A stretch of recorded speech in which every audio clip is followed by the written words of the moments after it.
Ladies and gentlemen, we welcome you to Great Moments with Mr. Lincoln.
This was the American dream, the prayer for the future. But that golden goal was not to be had without cost. The American way was not gained in a day. It was born in adversity, forged out of conflict, perfected and proven only after long experience and trial. In all of history, no man was dedicated to this dream more than the 16th President of these United States, Abraham Lincoln. Here in his own words is what he once wrote about himself. For at that time, very few people outside Illinois knew very much about this man from the prairie.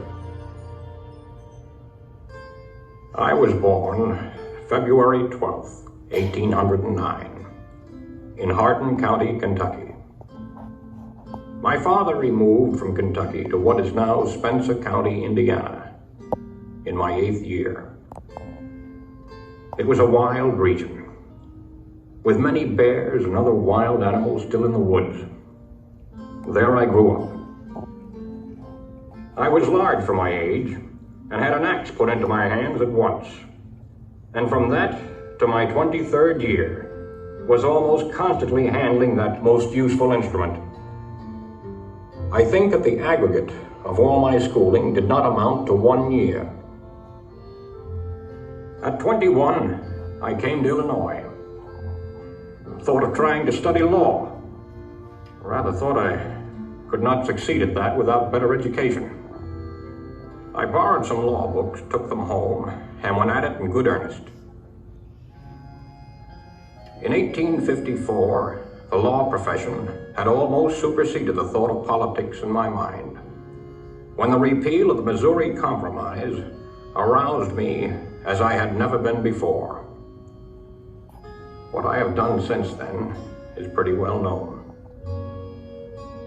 If any personal description of me is thought desirable, it may be said I am in height, 6 feet 4 inches. Nearly, lean in flesh, weighing on an average of 180 pounds, dark complexion, with coarse black hair and gray eyes, and no other marks or brands recollected. Yours very truly, A. Lincoln. Abraham Lincoln became president faced with the terrible threat of civil war, a thing he dreaded, yet a calamity he was prepared to meet if he must.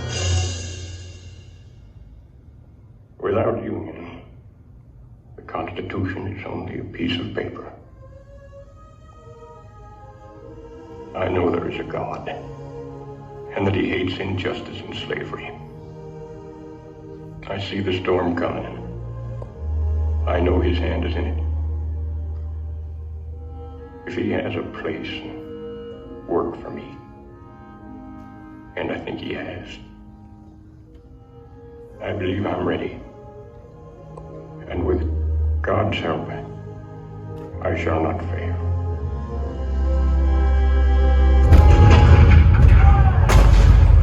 April 12, 1861, Fort Sumter. the cannons spoke for war. Civil war, violent, devastating. Now had come the reckoning, the supreme test that would decide whether a republic founded on liberty could survive the terrible strife of men's passions.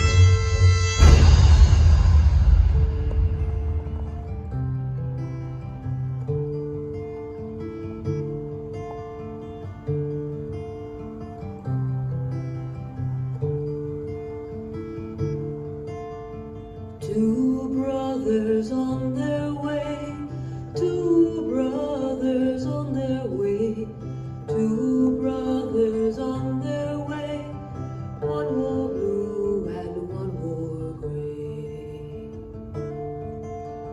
One wore blue and one wore gray, as they marched along their way. The fife and drum began to play, all on a beautiful morning.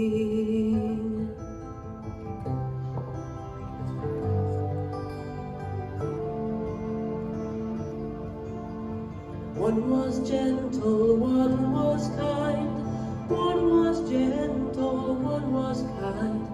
One came home, one stayed behind. A cannonball don't pay no mind. Cannonball don't pay no mind, if you're gentle or if you're kind. It don't think of the folks behind, all on a beautiful morning, all on a beautiful morning.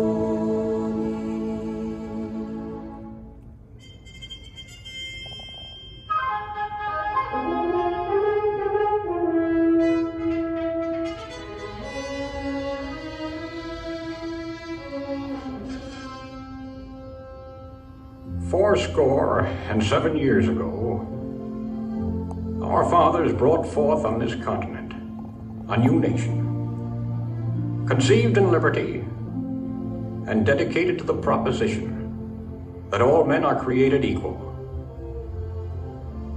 Now we are engaged in a great civil war, testing whether that nation, or any nation so conceived and so dedicated, can long endure. 10 brief sentences. So simple, so direct. Abraham Lincoln had not expected his words to live beyond their temporary moment. But time and history would dictate otherwise.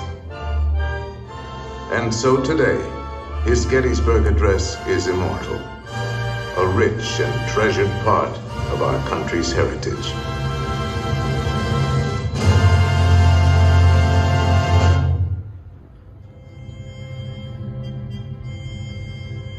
We pay tribute here not to a man who lived a century ago, but to an individual who lives today in the hearts of all freedom-loving people.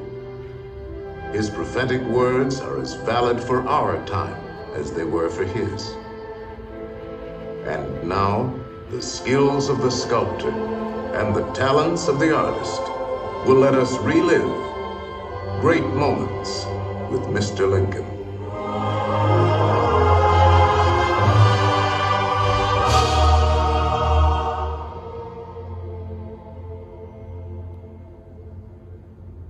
The world has never had a good definition of the word liberty. And the American people just now are much in want of one. We all declare for liberty, but in using the same word,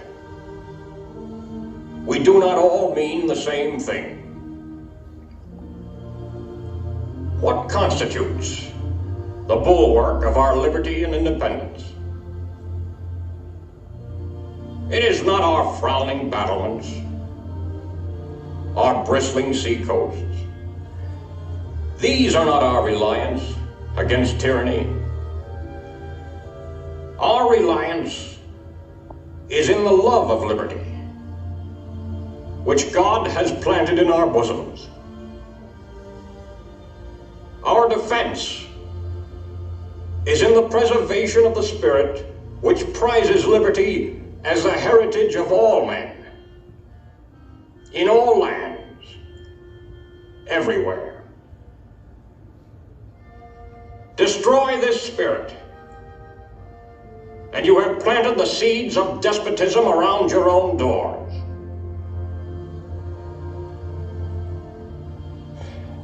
At what point shall we expect the approach of danger? By what means shall we fortify against it? Shall we expect some transatlantic military giant to step the ocean and crush us with a blow? Never.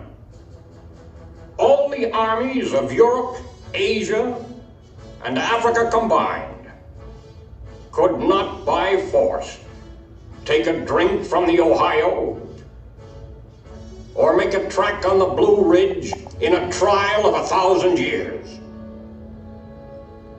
At what point, then, is the approach of danger to be expected? I answer, if it ever reach us, it must spring from amongst us. It cannot come from abroad. If destruction be our lot, we ourselves must be its author and finisher. As a nation of free men, we must live through all times, or die by suicide. Neither let us be slandered from our duty by false accusations against us, nor frightened from it by the menaces of destruction to the government, nor of dungeons to ourselves. Let us have faith that right makes might. And in that faith, let us to the end dare to do our duty as we understand it.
Thank you so much for watching. I hope you enjoyed it, so please like and subscribe.